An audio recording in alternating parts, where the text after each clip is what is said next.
finger down if you were kidnapped from your best friend's front yard when you were 15 by a guy who didn't look creepy or scary, but he put a gun to the side of your neck and told you to get in a plastic container in the back seat of his car. He took you to his apartment where he drugged you, held you captive, and assaulted you for over 18 hours before you were able to escape while he was sleeping. You went to the door, and at the front door, in one motion, I closed the door and opened the other one. Did it as fast as I could, and I ran. Put a finger down if you were married at 17, divorced by 25, and then 5 years later, the FBI showed up at your door to find out that your first husband was a serial killer who murdered 3 girls, one of which while you were still married.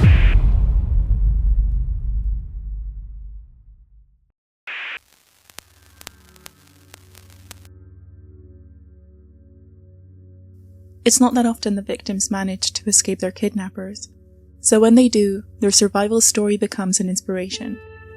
But in Kara Robinson's case, her escape was also the answer to several cold cases gathering dust.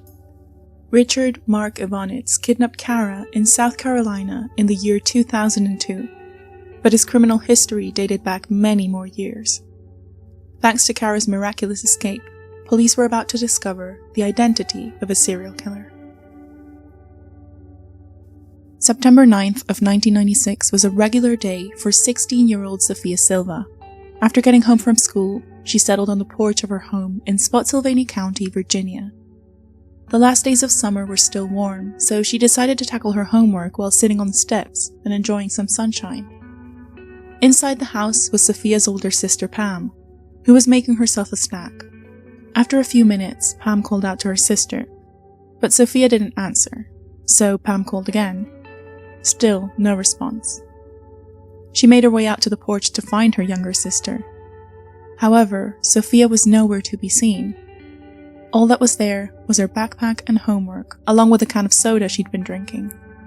Pam called out to her sister and looked around the house and the street for her, with no success. So panicked and scared, she called her parents for help. The Silvas immediately reported Sophia missing, and police began searching. There hadn't been a struggle since Sophia's things were intact, and Pam hadn't heard anything going on, so it was speculated that she may have walked away on her own. But her parents were sure something had happened. Sophia wouldn't have left like that. At 16 years old, Sophia was your typical teenage girl. She was smart, she worked hard at school, and she had a great relationship with her family. People who knew her described her as kind-hearted and down-to-earth, the kind of person to help others in need. She was also known for making friends quickly and was quite popular among her circle. But most of all, Sophia had many plans for her future and was looking forward to going to college. If she had disappeared, it meant something had happened to her. Although the police had been hopeful about Sophia returning home soon, they quickly realized something was terribly wrong. This is something that happened quite a lot back in the 80s and 90s. Police were very quick to judge teenage disappearances as runaways, wasting those precious first few hours of search. By the time they realized that Sophia wasn't coming home, it was too late. Several search parties were organized to look for the teen, combing multiple areas using sniffer dogs and involving the community. But a month went by, and still no sign of Sophia. There were reports of sightings and other leads, but none of them led to finding her. Every day that went by made the family fear the worst, and their fears were finally confirmed when Sophia Silva's decomposed body was discovered over a month later. Wrapped in a blue blanket and floating in a stream near State Route 3, medical examiners confirmed that the 16-year-old had passed away a few days before the discovery.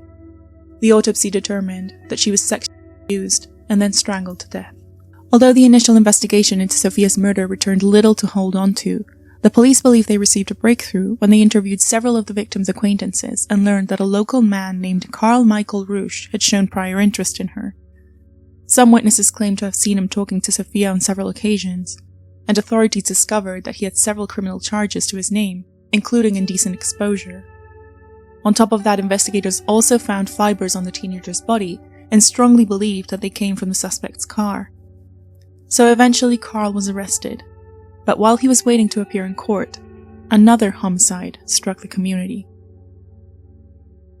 Kristen and Katie Lisk were 15 and 12 years old and lived with their parents on Blockhouse Road in Spotsylvania County, Virginia. A sister shared an intimate bond with each other, as well as with their parents.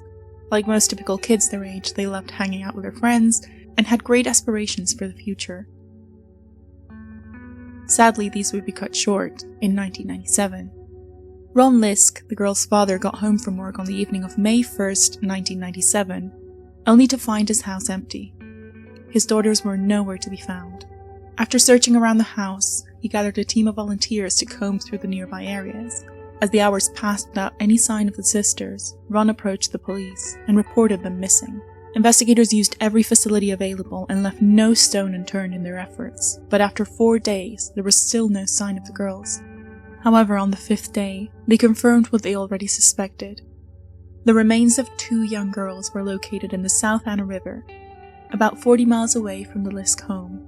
The bodies were soon identified as the missing sisters, and an initial medical examination declared that they had been dead for a few days.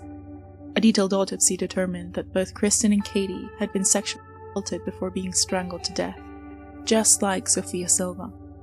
From the start, many details in the autopsy led to believe the 2 cases were connected. But how was that possible? The man who police believed to be Sophia's killer was in jail awaiting trial when the 2 sisters were taken. How could he have done this? Well, the answer is simple. It wasn't him. After Kristen and Katie's death, a forensic investigation determined that Carl had not been connected to Sophia's case either. There was no DNA linking him, no match in the car fibers, nothing. Although he had a record, he hadn't been the one to kill Sophia. This was someone else entirely. Someone who was connected to all 3 girls' murders. The investigation took a turn and police began looking at the 2 cases side by side. Traces of the same DNA were found on all 3 girls, confirming the cases were indeed connected. However, with no other suspects after clearing Carl's name, the police relied on the public to come forward with any information they had. In the years that followed, law enforcement affirmed that the same perpetrator killed Kristen, Katie, and Sophia. Sadly, with no leads or witnesses, they couldn't come up with a specific suspect. They chased thousands of tips, conducted numerous experiments on the forensic evidence recovered, and even compared the details of the homicide with several other unsolved murders, hoping to find a connection, but nothing was able to provide them with the breakthrough they needed. That is until 2002, when something incredible happened. In 2002, Kara Robinson was 15 years old and living in South Carolina. On the afternoon of June 24th, Kara was spending time at a friend's house, helping her out with chores. While her friend was inside the house, Kara was in charge of watering the flowers outside. That's when a man in a Pontiac Firebird pulled into the driveway of the house. The man stepped out of the car with a handful of magazines and claimed to be distributing them around town.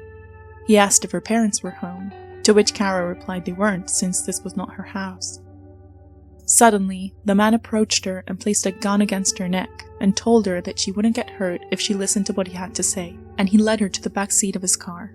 There he placed her into a large storage container, sealed the lid, and drove off. The mere thought of this is terrifying, but Kara was calm and completely switched her brain into survival mode. While she was in the storage container, she began making notes of everything she could, the music that was playing, the man's voice, even the serial number of the container she was in. She knew all of this could be useful at some point if she were to make it out. While Kara was being taken away by this mysterious man, her friend came out to the yard looking for her. But there was no sign of her. Only the watering can she'd been using to water the flowers remained. Her friend got scared and immediately called her parents, who notified the Robinsons and the authorities. Kara's parents reported her missing immediately, but once again police initially treated the case as a runaway. I can't stress enough how frustrating this is, regardless of teenagers potentially running away sometimes. If there's even the slightest suspicion that something may have happened to them, they must always be treated as missing people, especially when they're minors. The first hours after a disappearance are the most important in locating evidence that may lead to find them, and wasting them fighting with the police to justify why you believe your child is in danger is so frustrating. So while the Robinsons were fighting to start an investigation to find their daughter, Kara was taken to her kidnapper's apartment. The small home was dirty and cluttered in mess, and for the 18 hours she spent there, Kara was repeatedly assaulted.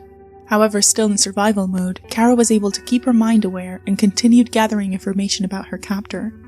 If she played along, she thought, he might not kill her and may even let his guard down. And this technique actually worked. Kara offered to help clean the house and found some of the man's mail. She found a couple of cards from his doctor and his dentist and memorized their names. Her kidnapper had also begun to relax around her, seeing she was so cooperative, and even opened up about some details in his life, like the fact that he'd been in the Navy. After a few hours and assaulting her once again, the man handcuffed her to the bed and fell asleep. Kara knew if she had a chance at escaping, this was it. So she was able to squeeze her hand out of the handcuffs, quietly walk towards the door, avoiding all of the clutter, and actually made it out. Once out of the apartment, she ran as fast as she could towards the street, where she ran into two people sitting in a car. The strangers quickly realized something was wrong and led her into the car, driving her to the police. Once there, the police were amazed at the amount of details Kara was able to give after such a traumatic experience.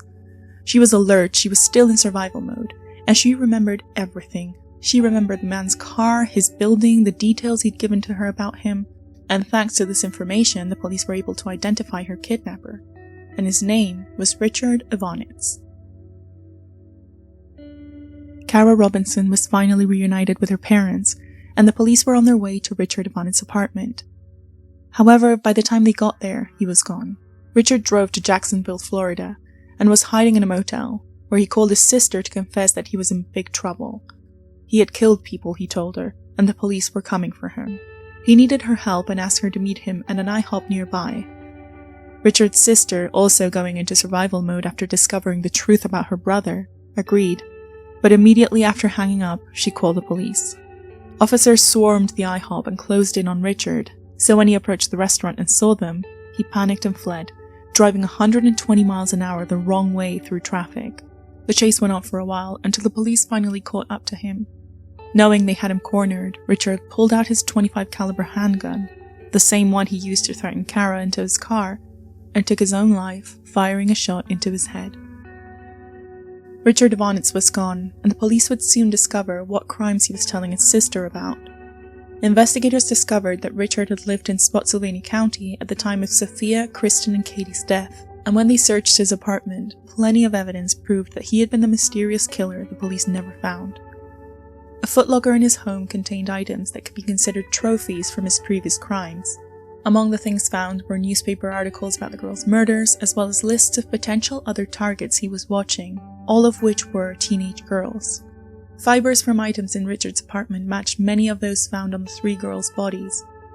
The man was not much of a cleaner, to the point where Kristen Lisk's handprint was lifted from the inside of his car trunk over 5 years later. Finally, all of the DNA samples tested were a match, and placed him in contact with all three girls. The unsolved murders were finally solved. Investigators also tried to connect him to other unsolved murders, but with the man dead, it was impossible to know exactly if and how many times he had killed before. Kara Robinson's traumatic experience shaped her to become an advocate for other victims. In 2010, she graduated from the South Carolina Criminal Justice Academy and has been sharing her story and her experience to help others since. Sadly, Sophia, Kristen, Katie, and who knows how many other girls were not able to escape their nightmare, and their lives were taken by a man who almost got away with it.